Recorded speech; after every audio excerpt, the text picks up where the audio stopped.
Bonjour à tous, je suis Emmanuel Vendette, votre rédacteur en chef de Multicoque Mag. Je suis aujourd'hui à Sainte-Lucie pour l'arrivée de l'Arc.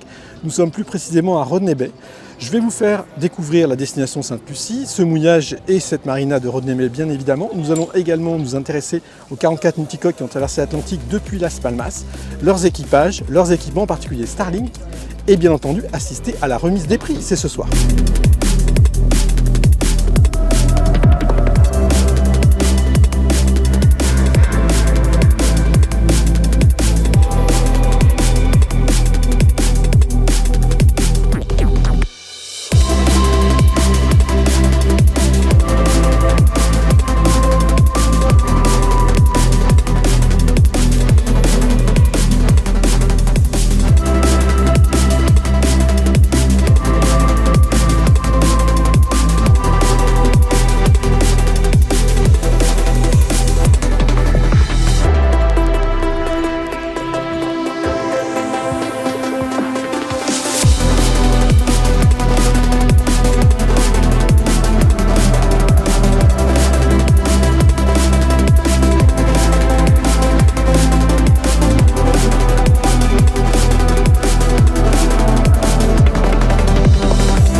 Bonjour Pierre, on s'est retrouvés l'année dernière à Grenade après l'Arc Plus et là donc c'est l'Arc et nous sommes à Sainte-Lucie. Est-ce que tu peux nous raconter, alors bon tu as fait 4e, un petit peu décevant par rapport à ta belle place de première l'année dernière mais tu as quand même bien marché. Est-ce que tu peux un peu nous raconter cette Transat 2023 ? Bonjour Emmanuel, oui, la Transat s'est plutôt bien passée. Alors le départ, pas de vent. Voilà, une pétole qui a duré à peu près 10-12 heures et donc on avait fait un très bon départ, on était parti deuxième derrière Régis, Guillemot et puis on n'a pas mis le moteur. On n'a pas été, je pense, assez tactique par rapport à ça parce que dans l'Arc on a le droit de mettre le moteur à partir du moment où on déclare ses heures. Et dans la catégorie multicoque absolument, tu peux mettre le moteur. Et on l'a pas fait et toute, on va dire, la flotte nous est passée devant et à 20h, 21h on s'est retrouvé, je pense, dernier ou avant-dernier. Et cet écart, on n'a jamais pu le combler. Donc voilà. ce choix de tout à la voile t'a un peu coûté cher au départ. On a dans mon équipage quelques puristes, dont mon ami Vincent qui est très à cheval. Pour ne pas le citer. Voilà, et il me dit non, nous il faut, voilà, on va jusqu'au bout. Et à un moment, on a mis quand même le moteur, on n'y arrivait plus, donc on a mis 1h30 de moteur. On est, je pense, le seul bateau avec un autre catamaran à ces niveaux de moteur. Après, tout le monde a fait 7, 8 heures, 18 heures, 60 heures. Et c'est vrai que ça nous a pénalisé. Après, on ne pouvait pas, on ne peut pas lutter contre les ERC50, ils ont vraiment bien marché quand même. Et ils sont beaucoup plus légers. Nous, on fait 16 tonnes, ils doivent en faire 11. On n'a pas eu un grand vent, il faut se le dire aussi. On a eu un vent régulier, pas de casse, rien. Enfin, c'était, voilà, on va dire, c'était entre guillemets une croisière tranquille. La croisière s'est bien amusée. Ouais, tranquille, et ça manquait un peu de patates, de pêche, un peu d'adrénaline. On n'a jamais été en mode vraiment compète, alors qu'on l'était les années d'avant. Là, ça s'est passé en mode croisière, cool, voilà, cool. Donc là, tes projets, tu restes dans l'Arc antillais. Oui, donc là, on va naviguer, on va profiter un petit peu de toute cette période-là pour aller aux Grenadines, au Tobago 15, on va faire un peu toutes ces îles, et puis après, je vais remonter, je pense, jusqu'aux îles Vierges, voilà, avec différents équipages, des amis, et puis des marins, des équipiers que je trouve sur Vogue avec moi. Ce que je précise, parce qu'on a discuté hier, Pierre, mais tu as une vision assez humaniste et de partage, en tout cas, de la navigation. De partage humaniste, je ne sais pas, mais de partage, oui. Je prends des personnes à bord et je ne les fais, je fais pas de business, moi, ça m'intéresse pas. Puis j'en ai pas besoin, surtout. Donc je prends des personnes et ils payent leur ravitaillement. Et je prends en charge tout le reste. Voilà, l'inscription d'Arc qui est quand même assez chère, il faut se le dire. Combien c'est pour toi déjà ? C'est 4 500 €. Ah, quand même, oui. Je prends tout à ma charge. Mais c'est mon. De toute façon, sans eux, je ne pourrais pas le faire, c'est ce qu'il faut se dire. Tout seul, tu ne peux pas le faire. Donc à un moment, il faut associer les personnes et puis ça permet de faire des très belles rencontres. C'est des choses que j'ai fait. J'ai rencontré des gens extraordinaires. et qui me font beaucoup de bien à moi. Voilà. Bon, bah, c'est super. Et alors du coup, tu peux nous parler de tes projets un peu plus loin ou pas? Les projets un peu plus loin, donc oui, donc mon piment rouge, ce piment rouge va être mis à la vente. Voilà, je vais changer de bateau. L'âge faisant, l'Outremer 51 est le meilleur bateau que j'ai eu. J'ai eu 9 ou 10 catamarans, c'est le meilleur bateau que j'ai eu.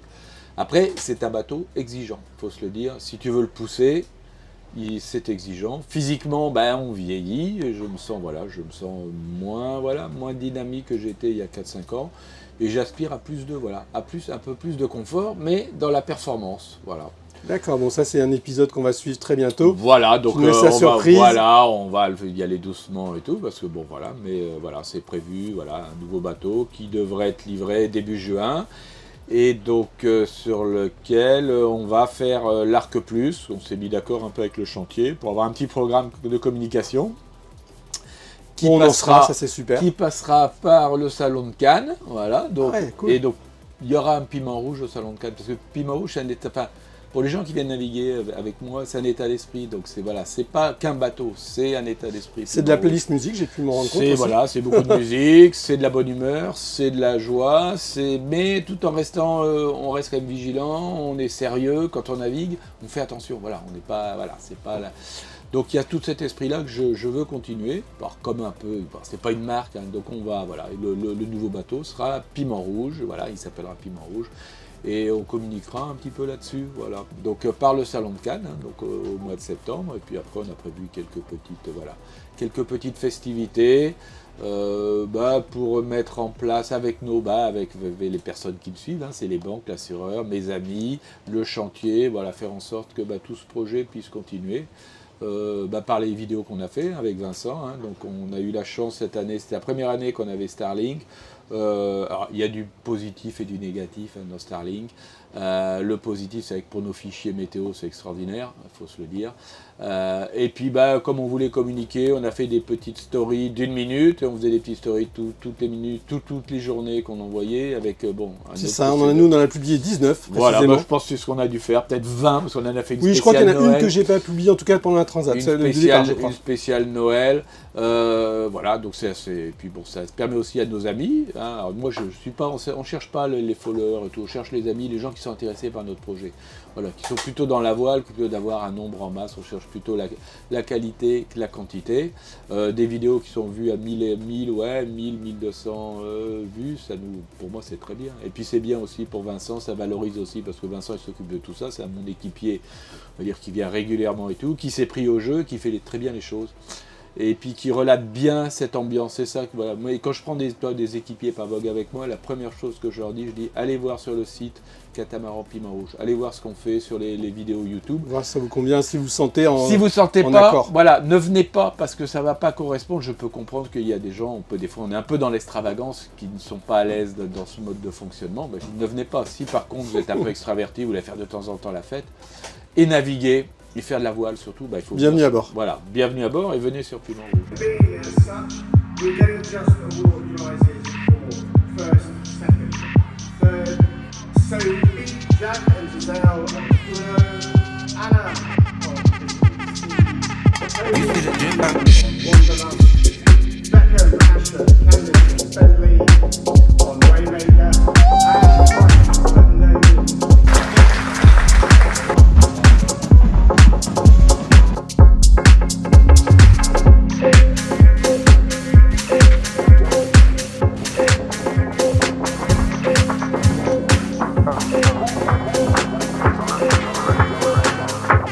Bonjour tout le monde. Salut Régis. Bonjour. Bon, félicitations d'abord. On était hier à la remise des prix, tu as gagné en multicoque, toute classe. C'est le bateau marche bien. Je sais pas si c'est l'équipage, mais en tout cas le bateau il va bien. Ok, tu nous fais faire un petit tour du bateau et tu nous dis comment ça s'est passé. Tout à fait, oui. En fait, ce qui a été très sympa dans cette transat, c'est qu'on a barré du début à la fin. Ah tiens, montre-moi les postes de bar, on va aller voir ça. Donc j'avais bien préparé les postes de bar pour avoir une bonne position en navigation. Et c'est un vrai plaisir de naviguer à la barre. Donc voilà, on était installé comme ça. Ah ouais, t'es bien installé quoi. Le siège est rotatif, donc ça permet d'éviter d'avoir des crampes dans le cou, d'avoir le cou tordu. Et là, une très bonne vision du plan d'eau, on voyait les vagues, on pouvait s'amuser, l'eau faire, partir dans Et les alors vagues. combien de jours comme ça? Et on a mis ces 12 jours, ou 13 jours, presque 13 jours, hein, c'est bien, c'est ça 12 jours. 12 jours et 20 heures. D'accord. Et pour l'écart, comment vous y êtes pris du coup? Alors on était 6, on était 2 par quart, donc on faisait quart de 2 heures et on n'a pas eu beaucoup de manœuvres hein, parce que le temps était quand même assez soft, donc c'était assez tranquille, on a fait tout sous speed du début à la fin. On a juste eu un petit moment, un petit 20 nœuds, donc on est passé sous speed câblage une nuit, mais c'était quand même assez paisible la navigation. D'accord. Et sinon, comment tu as géré, parce que tu avais un concurrent direct, tu avais un Auto RC50. Oui, Qui tout était à fait. inscrit. Il y avait Calamity, là, Calamity, ouais. qui est celui-ci, c'est le numéro 20, et je crois que Calamity est le numéro 21. Donc c'est vraiment des bateaux très proches, à peu près le même équipement. Je pense que ce qui a fait la différence, c'est surtout les options météo. Starlink nous a bien aidé parce qu'on a pu prendre des fichiers, et prendre des photos SAT, et ça nous a bien aidé pour avoir une bonne trajectoire, savoir à quel moment il fallait empanner et profiter des bascules. Donc je pense que la différence s'est faite comme ça parce que sinon on allait à peu près à la même vitesse. Peut-être ce bateau est un peu plus léger que Calamity aussi.